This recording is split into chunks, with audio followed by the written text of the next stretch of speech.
Assalamualaikum warahmatullahi wabarakatuh. Apa kabar para pecinta Hikmet Misteri? Semoga sehat selalu. Kali ini sahabat Hikmet, saya bakal menceritakan sebuah misteri pelet srengenge pembunuh gadis desa. Pelet srengenge ini cukup terkenal di daerah Jawa ya, lebih tepatnya. Jadi cerita awalnya ada seorang pemuda yang bernama Hamid. Hamid ini terlahir dari seorang orang tua yang tidak mampu ya. Bahkan sekolah pun Hamid ini cuma mengenyam di bangku pendudukan sekolah dasar. Berjalannya waktu, Hamid ini anaknya ulet ya. Istilahnya sering membantu orang tuanya ke sawah, ke kebun untuk membantu ekonomi orang tuanya. Hamid ini mempunyai seorang adik laki-laki juga, namanya Tasma. Hamid dan Tasma ini usianya cukup terpaut jauh ya. Hamid ini kesehariannya selalu membantu orang tuanya ke sawah, kuli buruh tani, ataupun dia jadi kuli panggul, apapun pokoknya kuli bangunan. Hamid pun beranjak dewasa, sekitar usia 17 tahun ya. Hamid pun sudah mulai merasa ada rasa sama seorang perempuan. Namun Hamid ini tidak percaya diri ya dengan fisiknya dia sendiri. Ya mohon maaf, karena Hamid seorang kuli, katakanlah dia boro-boro untuk bisa mendandani dirinya dia sendiri, istilahnya buat makan aja pas-pasan. Hamid ini selalu berkumpul dengan teman-temannya kala malam hari, bergitar, main gitar, ngobrol. Kala itu Hamid itu diajak salah satu temennya, sebut saja namanya Tarno, untuk mengantar apel ya, malam mingguan. Artinya main ke ceweknya si Tarno. Kala itu mereka berdua berboncengan naik motor. Di saat itu sampailah di rumah si perempuan atau pacarnya si Tarno. Mereka pun berkenalan. Kenalkan, nama saya Hamid. Oh iya, nama saya Wiwit. Terus ngobrol-ngobrol, datanglah salah satu temannya, sebut aja namanya Anggun. Dan mereka pun saling berkenalan, ngobrol. Cuman Hamid ini kayak ngerasa terpesona banget gitu dengan kecantikan si Anggun ini. Cantik, anaknya lembut. Hamid ini kayak menaruh rasa banget. Cuman Hamid ini sadar diri dengan fisik dan keadaannya.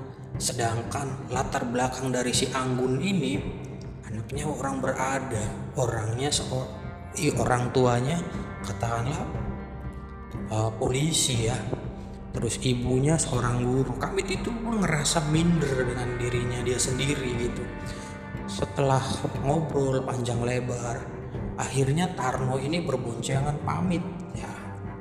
Dengan rasa senang sekali, Hamid ini kayak pesona banget, mungkin karena si Hamid ini jatuh cinta ya di pandangan pertama ya. Lalu si Hamid dan Tarno ini berjalan. Si Tarno akhirnya bertanya, "Mid, kamu ngeliatin si Anggun mulu, kamu suka ya sama Anggun?" "Aduh gimana ya no, saya sadar diri dia anaknya orang berada." Terus kata si Tarno, "Apa salahnya kamu mencoba?" Artinya apa salah untuk mencoba, kan latar belakang kamu itu tidak jadi masalah. Kalau masalah hati itu berbeda, kata Tarno. Akhirnya Hamid itu kayak terbayang-bayang setiap hari ngeliat Anggun, Masya Allah cantiknya gitu. Cuman Hamid ini selalu dengan keminderannya. Akhirnya berjalannya waktu, mereka tuh sering bertemu ya, karena si Hamid ini sering ngantar Tarno ke ceweknya si Wiwit. Dan kebetulan Wiwit sama si Anggun ini rumahnya tidak tidak terlalu jauh ya. Jadi ketika kami dan Tarno main, pasti si Anggun itu entah lewat, entah ngobrol di situ bareng. Sedangkan Tarno ini katakanlah orang yang berada ya, dia anak dari kepala sekolah, sedangkan ibunya pun guru, sama aja. Jadi kami itu kayak ngerasa minder banget gitu. Kenapa sih saya harus terlahir dengan keadaan orang tua yang tidak berada? Dari situ Tarno itu saling support terus, artinya mengasih semangat, apa salahnya. Akhirnya si Kamit ini memutuskan untuk, karena sering bertemu, akhirnya Kamit ini ketika main dengan Tarno, pas di situ pun ada Anggun, Kamit ini ngobrolnya kan orangnya enak gitu, orangnya care, cepet nyambung. Akhirnya si Anggun dan si Kamit ini sering bercerita bahwa si Anggun ini katakanlah anaknya pendiam, pemalu, cuma cantik banget, manis lah anaknya. Akhirnya Tarno dengan Wiwit dan Kamit pun dengan Anggun, mereka mau ngobrol berdua, artinya ngobrolnya masing-masing gitu, yang biasanya berpatarnya masing-masing. Lalu Kamit ini dengan kepedeannya mengungkapkan ya, bahwa Kamit ini suka atau jatuh hati kepada Anggun. Tapi Anggun itu menjawabnya itu cukup mengecewakan, artinya cukup dengan nada yang tidak enak gitu. Ketika Kamit mengatakan, Anggun, jujur sebenarnya saya suka sama kamu dan saya jatuh cinta sama kamu. Lalu Anggun ini menjawab, mohon maaf Mit, saya dengan kamu hanya berteman, dan mohon maaf latar belakang kamu dan latar belakang saya itu berbeda. Apa kata orang tua saya? Sedangkan saya sekarang sedang dijodohkan atau sedang didekatkan dengan salah satu anggota dari bapaknya si Anggun ini ya, dikenalkan dengan seorang brimob gitu ya, angkatan polisi juga. Dari situ Kamit itu kayak ngerasa kecewa dan lalu ngomong ke Tarno, ayo kita balik. Lah nanti lah Mit, ini masih sore. Ya udah kalau kamu nggak mau pulang, saya pulang duluan. Lah pulang kan kita jauh, kata si Tarno. Nggak apa-apa, saya jalan kaki aja. Akhirnya dengan rasa tidak enak Tarno pun, ya udah kita balik. Berceritalah Tarno dan Kamit ini di jalan. Mereka bercerita, kenapa kamu Mit? Saya ditolak mentah-mentah. Cara penolakannya pun menyakitkan. Dia membawa latar belakang saya seorang anak buruh tani, atau katakanlah orang yang tidak berada, atau orang miskin. Saya sakit hati no. Ya sudahlah, wajar. Kamu buktiin aja, kata Tarno. Kamu harus bekerja keras Mit. Masalah sekolah atau latar belakang itu bisa merubah Mit, asal dari keniatan dan kemauanmu. Banyak seorang sekolah SD yang jadi sukses. Kamu harus berusaha seperti itu. Akhirnya sampailah Kamit ini, dan dia itu sambil tiduran rebahan di sebuah kamar yang kecil, merenung dalam hatinya, ya Allah, kenapa saya harus terlahir dari kedua orang tua yang miskin, selalu jadi bahan cacian hinaan dari teman-teman saya. Sakit hati saya, ya Allah. Lalu Kamit pun setelah itu ngobrollah dengan salah seorang teman sama-sama satu kulit di pasar. Karena sudah lama Kamit ini nggak keluar pasar, artinya dia cuma ngebantuin orang tuanya, dan saat itu dia keluar ke pasar jadi kuli panggul sayur ya, jadi kuli panggul sayur. Ketemu, sebut saja namanya Pak Darman.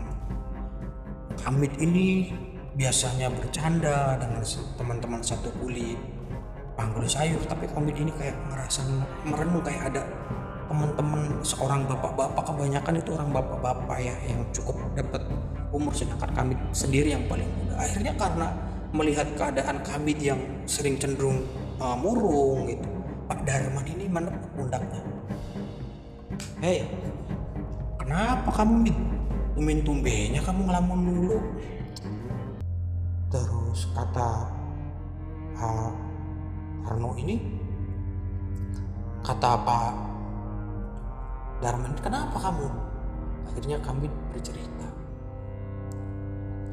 ini Pak Darman, saya tuh suka sama perempuan, tapi penolakannya itu cukup menyakitkan hati saya.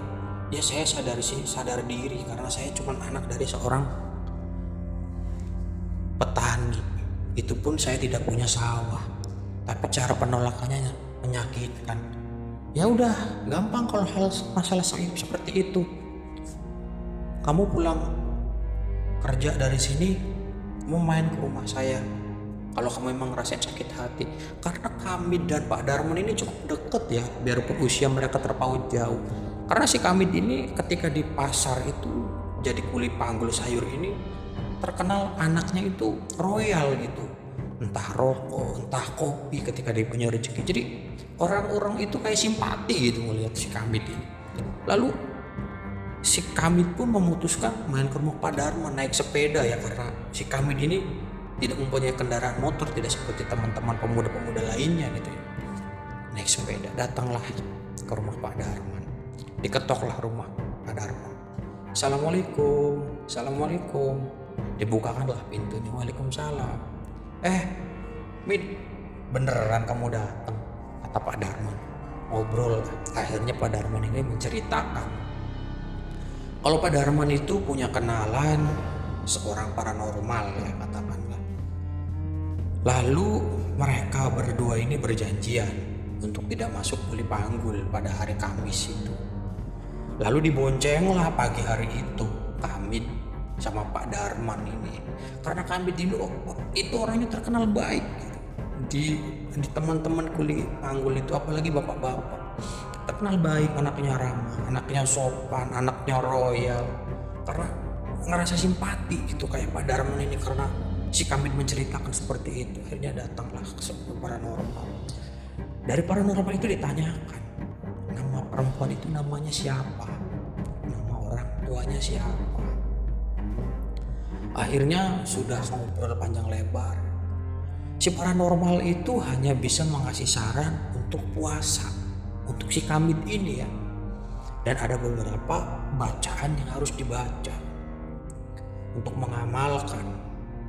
Dan ada beberapa puasa yang harus dilakukan. Karena rasa sakit hati ini, Kamid pun yakin gitu.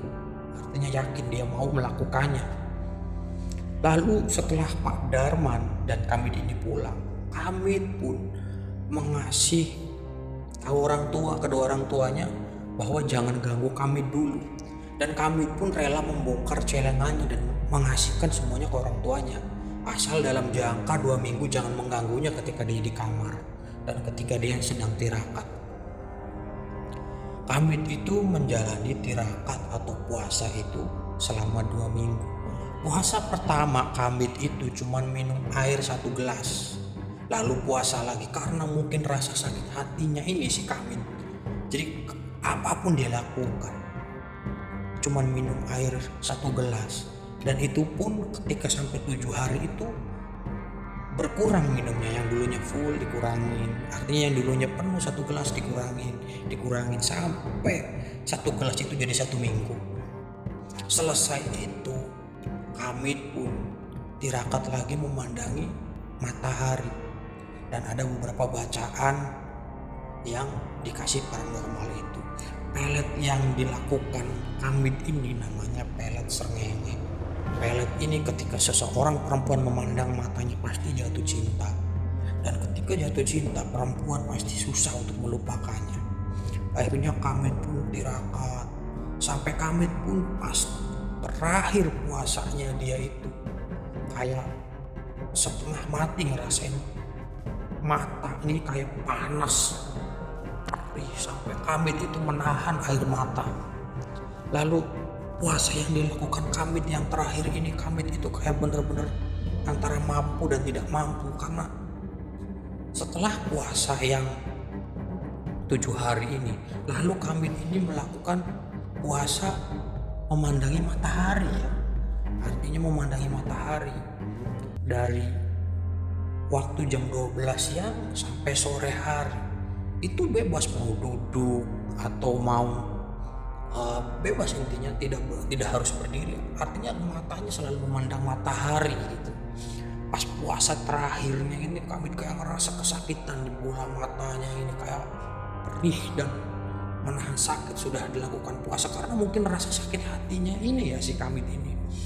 Lalu dari pas malam harinya itu kayak ada sebuah gumpalan bola yang mendatangi si Kamit ini ya. Tapi Kamit ini karena sudah dikasih tahu sama si paranormal ini bahwasanya nanti kamu jangan lari ketika didatangin sebuah bola.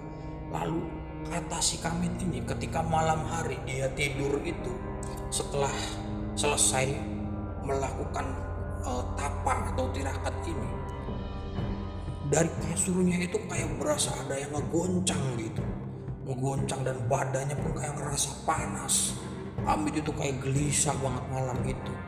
Lalu Kamit pun kaget karena melihat seseorang, kalau misalkan orang Jawa tahu yang namanya Banaspati. Jadi Banaspati itu kayak makhluk yang berbentuk api gitu ya. Kalau di dalam pewayangan itu kayak gunung yang berbentuk api. Cuman posisinya kepalanya di bawah, kakinya di atas. Si Banaspati itu selalu menggoda. Tapi si Kamit itu tidak menghiraukannya. Dari malam siang hari sampai si Banaspati itu terus menggoda, terus menakuti sampai Kamit itu dalam ketidurannya atau dalam terjaga ya, artinya terjaga itu tidak tidur pulas gitu. Sampai si Banaspati itu mendekatkan ke mukanya, pokoknya menyeramkan. Setelah azan subuh terdengar, hilanglah si Banaspati itu. Kamit pun setelah itu sakit ya, badannya yang panas tinggi, terus dia lemes, sakit lah. Karena keadaan orang tua yang tidak mampu, akhirnya si Kamit ini dibawa ke sebuah mantri. Kata mantrinya dia ini kena penyakit tipes. Tapi setelah berobat di mantri pun Kamit ini masih tetap sakit ya. Akhirnya Kamit itu berpesan kepada orang tuanya untuk menyampaikan kalau Kamit ini sakit kepada Arman. Pada Arman pun datang. Lalu ngobrol apa yang pernah Kamit alami. Akhirnya mereka berdua pun berangkat ke paranormal yang tadi. Akhirnya paranormal itu cuma mengasih saran, sudah tidak apa-apa, mungkin kamu nanti 1 hari atau 2 hari kamu gak bakal ngerasain panas seperti ini, katanya. Kata si paranormal itu. Lalu diberilah minum dengan jampi-jampi atau doa yang dari paranormal tersebut. Lalu keesokan harinya Kamit pun sembuh, dia pun kayak dengan kepedeannya. Lalu si Kamit ini mencoba ke seorang perempuan yang ketika itu anak dari pemilik ruko sayur ya. Jadi ruko sayur itu artinya kan kalau di pasar itu ada sayur bawang, sayur ini kan punya ruko-ruko atau tempat-tempat. Namanya Rani. Si Rani ini masih sekolah SMA ya. Akhirnya si Rani ini dan si Kamit ini tidak sengaja si Kamit ini memanggil Rani. Mbak Rani mau kemana? Menengok lah Rani. Mas Kamit ini mau ke tempat mama. Pas bentar dulu Ran boleh nggak saya nitip ini rokok, nanti kan Rani pasti balik lagi nih, katanya. Cuman si Kamit itu membaca doa yang diajarin paranormal itu, yang katakanlah pelet serengenge itu dibaca lah. Akhirnya setelah balik badan mengasih uang, Kamit pun setelah membaca kajian pelet serengenge ini, si Rani tuh bilang, udah katanya Mas Kamit nggak usah, nanti Rani aja yang belikan. Dari situ Kamit kayak, wah ini sudah mulai kena nih. Keesokan harinya si Rani itu sering ketika Kamit lagi manggul sayur ngeliatin.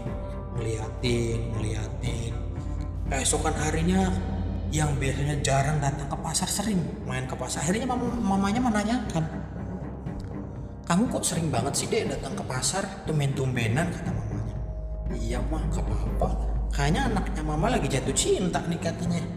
Oh mama bisa aja, katanya. Lalu Rani pun lewat Mas Kamit, Mas Kamit mau bawa bakso nggak? Mau katanya. Akhirnya ya udah sini, katanya, istirahat dulu makan bakso lah.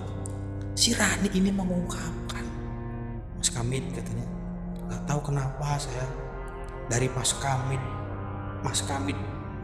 menitip rokok atau minta tolong saya beli rokok. Dari situ kayak ada hal yang berbeda dalam hati saya, kata Rani. Ah masa sih dek, kata Kamit.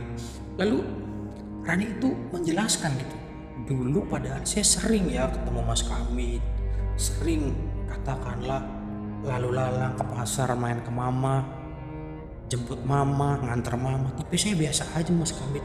Tapi kok kesini saya kayak ada rasa yang berbeda di hati saya. Terus si Rani ini mengungkapkan kalau Rani itu jatuh cinta sama Kamit. Lalu Kamit pun menjawab, ah malu kamu sama Kuli, kata Kamit. Oh enggak lah Mas, gak apa-apa, sedangkan kamu masih sekolah, kata Kamit. Gak apa-apa lah Mas, tapi kamu yakin, katanya, jatuh cinta sama saya? Yakin Mas, gak tahu kenapa saya tiap malam saya gelisah, kadang mukanya Mas Kamit itu selalu ada. Bahkan saya tuh kayak nangis, kayak ngerasa pengen ketemu Mas Kamit. Jadi kayak seakan-akan kita tuh kayak suami istri, tapi Mas Kamit itu meninggal gitu. Ibaratnya seperti itu, kayak saya tuh kayak ngerasa kehilangan seseorang gitu Mas Kamit kalau nggak melihat Mas Kamit. Dari situ mereka pun katakanlah Kamit yang cuma coba-coba, artinya mencoba itu. Akhirnya si Kamit ini berkomitmen ya, artinya berkomitmen itu ya sudah. Saya mau pacaran sama kamu, tapi saya ngumpet-ngumpet, artinya tidak tahu dari orang tuanya ya. Lalu mereka pun berpacaran.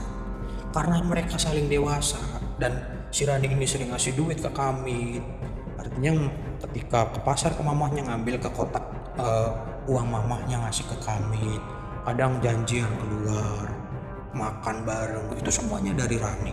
Bahkan suatu ketika Kamit ini mengajak Rani untuk main ya malam hari. Si Rani ini ngomong ke mamahnya, "Mah, saya main ya mah ke rumah tempat temen, sekalian mau ngerjain PR, soalnya Rani nggak bisa." Dengan Rani ini berpura-pura mau mengerjakan PR. Rani itu membawa tas berisi buku, padahal dia tujuannya bertemu si Kamit ini ya. Dengan Rani itu, dengan segala semuanya Rani itu dikasih ya.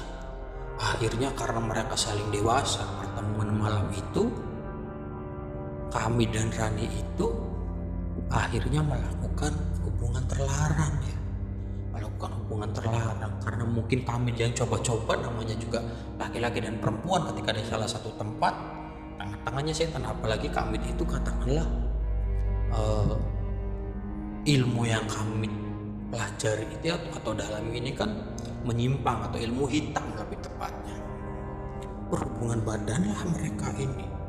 Tapi Rani itu tidak ada ngerasa kayak dirinya itu ngerasa menyesal gitu. Kayak malah merasa bangga setelah berhubungan dengan Kamit ini. Lalu Rani pun berjalannya waktu biasa saja. Tidak disengaja Kamit ini bertemu sama Tarno. Lah Mit, kamu kemana aja, kata Tarno. Ada aja saya, katanya. Ah lu 2 minggu lebih lu gak pernah nongol. Pas kemarin saya lihat lu lagi nguli, jadi saya gak enakan. Ntar malam main ke sono yuk, main ke tempatnya Wiwit. Pas kebetulan banget yang diharap-harap si Kamit ini.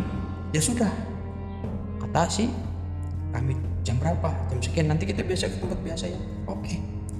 Akhirnya Kamit dan Tarno ini malamnya jalan. Rani pun mencari gitu, biasanya dia yang ada, ketemu segala macam. Ini kok Mas Kamit tidak ada gitu. Akhirnya mereka jalan, Kamit sama Tarno. Rani ini yang biasanya tidak nekat sampai nekat datang ke rumahnya si Kamit, yang dengan rumah kondisi, mohon maaf, rumah atap yang sudah pada mau jatuh gentengnya, dengan kondisi rumah yang masih menggunakan anyaman bambu, itu pun sebagian temboknya yang sudah mulai agak mau roboh. Assalamualaikum. Waalaikumsalam, kata ibunya Kamit. Ada apa dek? Mas Kamitnya ada bu. Bukannya adek ini Rani ya, anaknya ibu Haji yang punya ruko di pasar itu? Iya bu. Ada keperluan apa ya dek? Nggak apa-apa bu, pengen ngobrol aja. Oh, mas kaminya baru aja tadi dijemput sama temannya, sama si Tarno. Kemana ya? Aduh, ibu kurang tahu. Ya sudah, akhirnya Rani balik pamit. Setelah di situ Tarno pun duduk, dan Kamit itu ketika sampai keluarlah bibit ngobrol. No, Mit, kamu kemana aja? Ada aja, aku nggak pernah nongol sih sekarang, nggak pernah ikut main kesini. Iya katanya, ya namanya juga kuli. Tidak lama Anggun itu berboncengan dengan seorang laki-laki dengan menggunakan seragam brimob ya, dari kesatuan kepolisian. Bonceng, dipanggil lah sama si Wiwin. Gun, sini Gun, ini katanya mampirlah dulu. Akhirnya dikenalkanlah Anggun sama si Wiwin ini. Ngobrol lah mereka berdua, dikenalkan. Kenalin ini tunangan saya.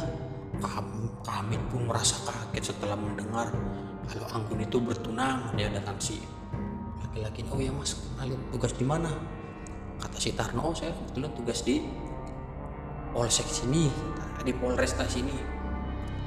Cuman saya sering kesini, sering main katanya. Oh ya udah, katanya ngobrol. Dikenalkanlah sama si Kamit. Nama saya Kamit pak. Oh nggak usah panggil pak lah, panggil mas aja.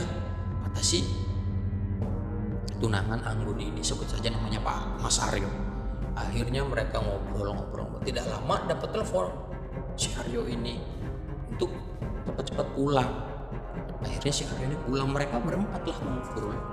Dari situ Kamit sudah mulai, karena ngerasa kecemburuan yang tinggi, ngerasa sakit hati yang tinggi juga.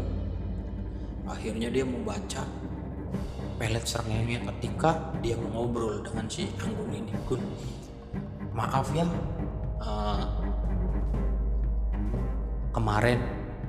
kejadian kemarin, kata si Kamit. Oh nggak apa-apa, katanya, saya minta maaf sudah berlebihan penolakan saya ke kamu. Nggak apa-apa, wajar lah saya ditolak dan kayak gitu, emang bener kenyataannya sih seperti itu kok, seenaknya orang nggak punya. Jadi Anggun itu kayak ngerasa bersalah gitu.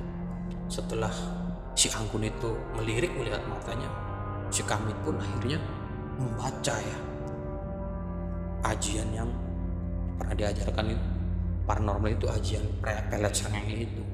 Setelah itu kenallah si Anggun ini. Selesai itu mereka pun pulang berdua. Anggun ini malam itu selalu kelihatan dalam wajahnya itu, wajahnya Kamit setiap malam. Bahkan dia malam pun gelisah, kadang nangis, kadang berbagai banyak hal. Kadang dia kayak ngerasa rindu banget, kangen banget sama Kamit. Cuman posisinya si Aryo dan si Anggun ini sudah bertunangan. Si Anggun ini tidak berani untuk menceritakan, artinya menceritakan ke orang tuanya atau ke calon suaminya, karena dia cukup takut juga. Lalu singkat cerita, si Rani ini hamil dan ceritalah ke Kamit kalau dia itu hamil. Kamit ini panik ya, karena dia cuma untuk mencoba-coba ya. Akhirnya Kamit ini beralibi, kamu ini hamil sama siapa? Sedangkan saya cuma melakukan satu kali, kata si Kamit ini. Saya tidak dengan siapa-siapa mas. Bener, apa kata orang? Katanya kalau kamu menikah sama Kuli. Akhirnya karena dilemanya si Rani ini, karena kecewa juga dengan jawabannya si Kamit, dia itu karena takut. Lalu karena takut sama orang tuanya, ngerasa kecewa juga, dia akhirnya memutuskan cari dukun atau praktek aborsi ya. Lalu dia mengaborsi. Dalam aborsinya itu awalnya dia selamat ya artinya. Cuman ketika itu pendarahannya cukup dahsyat. Ketika dia sekolah pendarahan, akhirnya ditanyain sama teman-temannya, kamu kenapa itu keluar darahnya? Cuman dia beralibi lagi datang bulan, tapi kok datang bulan banyak banget. Teman-temannya itu mencoba, ayo jangan-jangan kamu ya. Karena ngerasa malu dan ngerasa beban yang berat banget dalam dirinya si Rani ini, akhirnya dia naik motor ya. Karena dalam posisi naik motor merasakan kekecewaan, nangis juga, rasa takut juga. Dia tidak fokus naik motor. Menabrak sebuah pohon, dan di situ ada sebuah sungai ya, katakanlah sungai. Jadi sungai itu tidak terlalu gede dan tidak terlalu kecil. Di samping jalan raya, melewati jembatan, nabraklah si Rani ini sebuah pohon. Lalu si Rani itu kepental dan terjebur di sungai tersebut. Lalu di situ pun riuh, rame orang mencari, dan ternyata meninggal si Rani ini dalam kondisi 3 hari setelah kejadian itu. Dia mengapung di air. Akhirnya keluarganya Rani ini merasa bersedih banget. Tapi hal yang awal ini tidak ketahuan. Dari situ Kamil itu kayak merasa bersalah dalam dirinya. Orang merasa bersalah banget karena setelah Rani meninggal. Malam harinya kayak Kamil itu kayak dicekam dengan rasa kesalahan. Sekitar jam 2 itu Kamil itu bangun ya, karena pengen buang air kecil. Bangun dengan posisi mata yang masih terpejam. Ketika dia bangun buang air kecil, karena Kamil itu tidak mempunyai toilet ya, karena dia pun kalau tiap mandi ataupun pup ataupun WAB dia selalu ke kali. Dia buang air kecil di belakang sebuah pohon, buang air kecil, lalu dia balik. Ketika balik itu ada seseorang yang memanggil, Mas Kamil, Mas Kamil, Mas. Nengoklah Kamil. Kagetlah Kamil ini karena yang dilihat itu adalah Rani dengan muka yang biru pucat, dengan posisi rambut yang basah, dengan baju yang basah, baju sekolah yang basah. Mas, tolong saya Mas, ini anak kamu Mas. Kami itu pun panik lalu masuk ke kamarnya. Entah itu apa halusinasinya si Kamit karena merasa ketakutan dengan rasa bersalah. Tapi Kamit ini dengan kepanikannya dia menutup kepalanya dengan bantal dan kayak terdengar suara tangisan bayi ya di telinganya itu. Cuman Kamit ini tidak mau menceritakan ke siapa-siapa gitu. Setiap malam itu kayak ada si Rani itu datang, tiba-tiba di sampingnya, tiba-tiba datang dalam mimpinya. Kamit itu kayak bener-bener panik banget gitu. Dan tidak disangka siang harinya itu Kamit itu sampai tidak masuk kerja kuli karena takut ketahuan tak berbagai hal. Tiba-tiba siang harinya ada yang ketuk pintu, suara cewek, tok tok tok tok tok tok tok tok tok. Assalamualaikum. Kamit pun bingung, siapa perempuan siang-siang datang main kesini ini. Dibukalah pintunya, waalaikumsalam. Tiba-tiba perempuan itu langsung peluk Kamit dan nangis lalu bilang, maafin saya ya Mas Kamit, dulu saya pernah menolak dengan secara kasar ke Mas Kamit, memeluk sambil nangis gitu. Tiba-tiba tidak sadar pas dilihat itu Anggun. Kamit pun dengan rasa senang, pokoknya bercampur aduk lah Kamit itu. Lah, kamu tahu rumah saya dari mana Gun? Kata Kamit, saya nanya-nanya Mas, saya siang malam kayak ngerasa dihantui rasa bersalah. Entah apa yang ada di dalam diri saya, kata Anggun. Saya sudah tunangan tapi saya tuh kayak ada kayak saya itu kayak kita berumah tangga, kita suami istri, kamu tuh meninggal gitu. Jadi rasa rindu saya tuh paling dalam dan saya tuh selalu nangis keinget kamu Mas. Kamit pun dengan rasa bahagia bercampur aduk. Dari situ kayak bangga banget Kamit itu. Tapi gimana Mas, saya sudah ditunangkan sama orang tua saya. Akhirnya Kamit pun cuma bisa menjawab, ya sudah, menikahlah kamu dengan baik. Tapi dalam hatinya Kamit itu berat gitu untuk melihat pernikahan Anggun dan calon suaminya ini. Cuman alibinya dia itu untuk kayak dia tuh berusaha melihat kelihatannya ikhlas.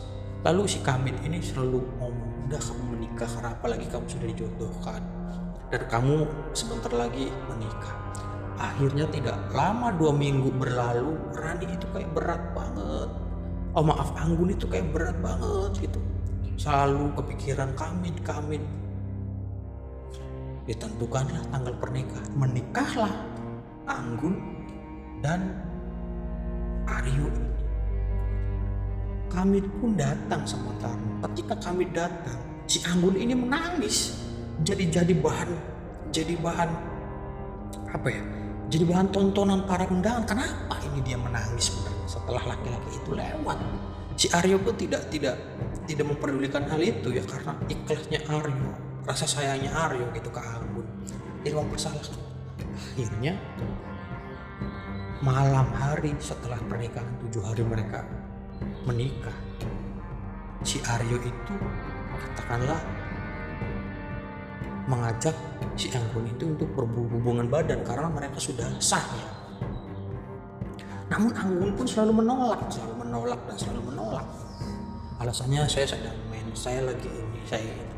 Aryo ini kayak bertanya-tanya sebenarnya apa yang diumpet atau hal apa yang membuat si istrinya seperti ini gitu. Aryo ini selalu bertanya-tanya, saya sudah menikah sudah 10 hari tapi kok istri saya diajak berhubungan badan selalu menolak. Ketika itu Aryo itu berangkat kerja, karena pas waktu itu Anggun dan Aryo ini setelah menikah itu mereka berpisah rumah dari kedua orang tua. Keluarlah sih Aryo ini untuk pamit masuk kerja ya, karena masa cutinya sudah habis. Dengan mencium kening istrinya, lalu dia pun berangkat. Si Anggun ini nekat, pakai masker, pakai kerudung, pakai jaket yang tebal, keluar mencari Kamit. Ketemu Kamit itu tidak ada di rumahnya. Kata ibunya dia lagi nguli di pasar. Ditemuilah si Anggun ini menemui Kamit di pasar yang kotor, pasar sayur kan kotor gitu. Ketemu lah, nangis di situ si Anggun itu. Mas, bisa ngobrol sebentar nggak? Siapa ya? Kata Kamit. Lalu dia bilang, saya Anggun mas. Oh ya udah. Dia cuci tangan, cuci kaki, ngobrol. Mas, nggak tahu apa yang saya rasakan mas. Saya harus berbuat apa mas? Saya itu sebenarnya tidak cinta dan tidak sayang sama Arif setelah pertemuan saya dengan Mas Kamit terakhir kalinya. Bahkan Mas Kamit tahu ketika saya menikah dengan Arif, Mas Kamit datang pun saya menangis. Kami tidak bisa berbuat apa-apa. Gitu. Akhirnya kata Kamit, ya sudah kalau kita mau ngobrol jangan di sini, tidak enak banyak dilihat orang katanya. Lalu di mana mas? Terus si Anggun ini berinisiatif untuk ke hotel. Berboncenganlah mereka berdua itu dengan ngumpet-ngumpet dari orang-orang. Akhirnya si Anggun duluan, si Kamit naik ojek dikasih duit sama si Anggun, ketemulah di situ. Mereka berdua sering ngobrol, Anggun pun nangis meluk. Karena ketika orang sudah berada atau berdua di salah satu tempat, karena sayangnya Anggun dan sayangnya si Kamit ini, berhubungan badanlah mereka ini. Setelah berhubungan badan segala macam, Kamit ini yang biasanya tidak menyesal karena beberapa korban perempuan yang sudah digagahin sama si Kamit ini, merasa menyesal gitu, merasa berdosa karena ininya digahi istri orang gitu. Setelah kejadian itu Kamit kayak menyesal gitu. Setelah itu selalu menolak Anggun ini, selalu menolak. Dan tiba-tiba tidak lama sebulan kemudian, karena pertemuan yang sering dengan Kamit dan hubungan badan sering, akhirnya si Anggun ini hamil juga. Karena rasa takut dan malu segala macam, takut sama orang tuanya, takut sama suaminya, akhirnya si Anggun ini bingung untuk menjelaskannya ya, karena dengan kesalahannya dia sendiri. Mau diaborsi pun, katakanlah nyatanya misalkan ini ketika berhubungan badan dengan suaminya dipertanyakan keperawanannya. Dengan kepanikan dan kebingungan itu, akhirnya beranilah si Anggun ini menceritakan ke suaminya kalau dirinya itu entah kenapa jatuh cinta sama Kamit. Cuman si Anggun ini tidak bercerita kalau dia sudah berhubungan badan atau berhubungan sampai jauh ya. Lalu menceritakan hal itu. Kenapa kamu baru cerita sekarang, kata Aryo. Saya susah mas, bingung. Saya awalnya suka sama mas Aryo dan saya pun siap menikah sama Aryo karena saya rasa sayang. Tapi setelah kejadian itu, saya tuh kayak berubah banget mas. Mas Aryo bisa merasakan perbedaan saya. Dari situ Aryo itu berpikir, oh iya, jalan satu-satunya dibawalah istrinya, diruqyah lah si istrinya itu. Ketika dibawa ke seorang kiai atau kita diruqyah, si Anggun ini berteriak merasa kepanasan. Panas, ampun, panas, ampun, saya cuma disuruh, nggak kerasupan gitu ya, saya cuma disuruh karena dia menolak ini, itu dan ini. Wah, akhirnya si makhluk ini merasa kepanasan ketika diruqyah sama si kiai ini. Si Aryo pun dengan rasa dendam gitu, cuman balik lagi karena dia seorang dari kepolisian ya, jadi tidak bisa untuk semena-mena ya. Dalam hatinya dia cuma bisa ikhlas. Akhirnya dia membimbing istrinya setelah diruqyah ini. Cuman dari kehamilannya ini si Anggun tidak bisa menutupi. Akhirnya ketika si Aryo berangkat lagi tugas, datanglah dia itu ke pasar lagi menceritakan, kamu kurang ajar ya Kamit, selama ini saya sudah dipelet sama kamu. Kamit pun kaget, kok bisa seperti ini, kata.